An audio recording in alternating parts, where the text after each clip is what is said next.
আইকার মেম্বারদের মধ্যে তুহিন জানাকে চেনে না এমন লোক নেই, কিন্তু জানা ফিনান্সিয়াল সার্ভিসেস এমডি তুহিন আজকে খুব ইম্পর্ট্যান্ট কয়েকটা কথা বলতে চায়। আমার সঙ্গে একটু আগে কথা হয়েছে, আর আমিও জিজ্ঞেস করছি তুহিনকে যে এত অ্যাসেট অ্যালোকেশন এবং ওই জাতীয় বক্তব্য নিয়ে আমরা সব সময় আমাদের কানে আসছে, আমরা বুঝতে পারছি এটা নিয়ে অনেক আলোচনা হচ্ছে।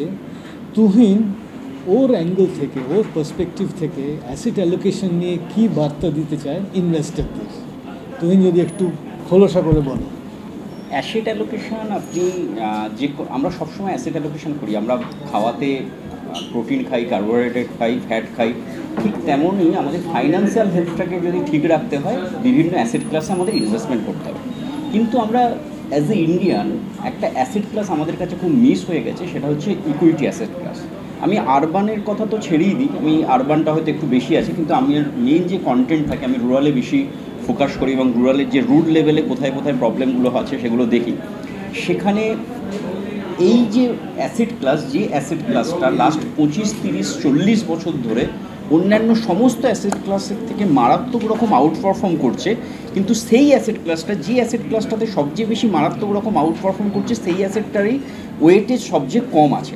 এবং তার জন্য অবশ্যই এটা একটা ফাইন্যান্সিয়াল লিটারেসির ব্যাপার আছে।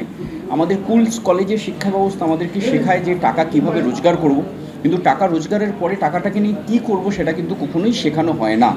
এবং আমরা জাস্ট এই অ্যাসেট অ্যালোকেশন করতে হবে এটা না বুঝি আমার মনে হয় যে অ্যাসেট অ্যালোকেশনের ইম্পর্টেন্সিটা কেন, সেইটা যদি আমরা বোঝাতে পারি যে কেন অ্যাসেট অ্যালোকেশনটা করতে হবে, তাহলে আমরা অনেক তাকে বেটার ওয়েতে গাইড করতে পারবো। ইন রুরাল ইন্ডিয়া আমি বলবো, বিশেষ করে ইস্টার্ন রিজনের রুরাল ইন্ডিয়াতে আমরা প্রচণ্ড রকম ল্যাক আছে অ্যাসেট অ্যালোকেশনের মধ্যে। ইকুইটি কেন আজকের দিনে দরকার? আজকে ইকুইটি আর লাক্সারি আইটেম নয়, আজকে আমাদের কাছে একটা নেসেসারি আইটেম। আমার বাবারা যখন মানুষ হয়েছে তাদের কাছে এই ফোন ছিল না, কিন্তু তাদের লাইফ চলেছে। কিন্তু আজকে যদি আমরা বলি যে এই ফোনটা বাদে আমাদের জীবন চলবে, সেটা হতে পারে না। অর্থাৎ লাক্সারি আইটেমটা নেসেসারি আইটেমে কনভার্ট হয়ে গেছে।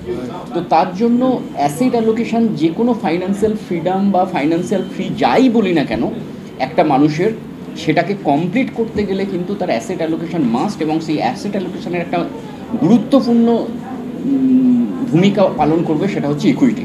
অর্থাৎ ইকুইটি আগামী দিনে আমাদেরকে যদি না বুঝি তাহলে কিন্তু আমাদেরকে পিছিয়ে পড়তে হবে, এবং প্রপার অ্যাসেট অ্যালোকেশন যদি না করি তাহলে রিস্কটা অনেকটা বেড়ে যাবে। সেই জন্য ইকুইটি এবং অ্যাসেট অ্যালোকেশনটাকে দুটো নিয়ে যদি আমরা মানুষকে সচেতন করতে পারি এটার প্রয়োজন কেন, আমার মনে হয় তাদের ফাইন্যান্সিয়াল ফ্রিডম খুব তাড়াতাড়ি অর্জন হবে।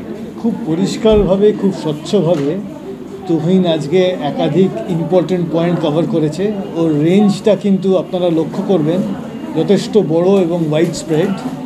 ও ভারতবর্ষর একটা ছোটোখাটো ছবি তুলে ধরলো। আমাদের যে ইকুইটি ভিত্তিক পোর্টফোলিও নেই অথবা কোথাও খামতি আছে, সেটা আমরা পরিষ্কারভাবে আরও একবার বুঝতে পারলাম। ভারতবর্ষ আজকে প্রচুর ধরনের চেঞ্জের মধ্যে দিয়ে যাচ্ছে। আগামী দিনে অবশ্যই এইসব চেঞ্জগুলো আমরা বুঝতে পারবো। সেখানে তুহিনের ভূমিকা এবং তুহিনের সহকর্মীদের ভূমিকা, আমাদের আইকার মেম্বারদের ভূমিকা খুব ক্রিটিক্যাল। এই মেসেজটাই আজকে আমাদের এই বিশেষ মিটিংটা আজকে এই দিনে আমরা পাচ্ছি। থ্যাংক ইউ তুহিন, এই মেসেজ দেওয়ার জন্যে, আমাদের সঙ্গে সময় কাটানোর জন্যে। খুব ভালো লাগলো। Thank you. আবার দেখা হবে। Thank you. আনন্দ আর ভালোবাসার দীপ্তিতে গড়া সমুজ্জ্বল পরমা, ঠিক তোমারই মতো। শ্যাম সুন্দর কোম্পানি জুয়েলার্স, আগরতলা, উদয়পুর, ধর্মনগর, কলকাতা।